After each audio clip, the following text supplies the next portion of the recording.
There certainly is no shortage of state parks in Texas, a lot offering just spectacular views and scenery, and none much more beautiful than Pedernales Falls State Park. And that's where we're heading in this week's Texas Outdoors. Tucked away in the quiet hills between Austin, San Antonio, and Marble Falls is Pedernales Falls State Park.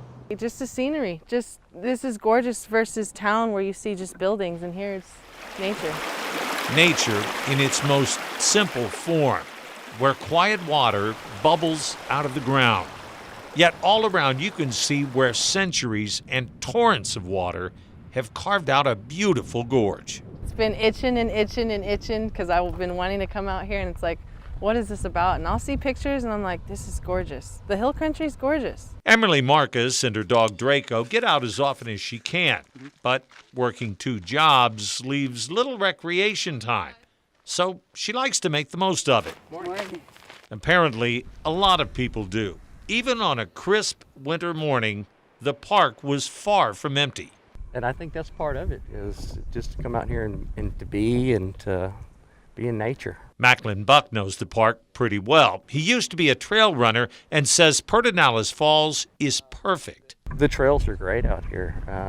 All the parks around Austin have great trails for mountain biking and trail running. Recovering from shoulder surgery, he's not doing any running now, but he is thinking about the summer. Really, we're looking for water holes, places to go to the stream and go swim and such. And this has several good little water spots at it. That is the main attraction here, the falls.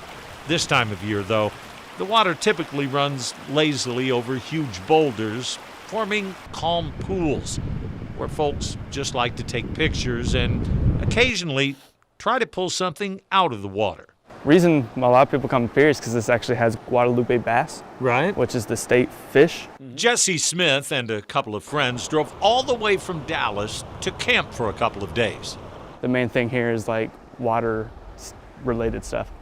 So I was hoping it was going to be very like quiet and nobody here, and was quite surprised when there's quite a few people here. There are campsites spread across the more than 5,200-acre park, many with water and electricity, others as primitive as you'd like, and enough hiking, biking, and horse riding trails to keep you busy for days. It's very rare that I have this days for this, but days like this where I have a full day, we just pick a spot and go hiking wherever. Which for Emily and Draco is great news, especially when you can get there in about an hour. I'll tell you this, it is a ruggedly beautiful place. It's only about an hour north of San Antonio on 281. If you haven't been, I highly recommend to visit. It's just gorgeous. Now, if you have some tucked away little gem that maybe we don't know about, email me, bdavis@kens5.com, or hit me up on the Kens 5 Facebook page or on Twitter, and go for an adventure with us into the great Texas outdoors. Have y'all been?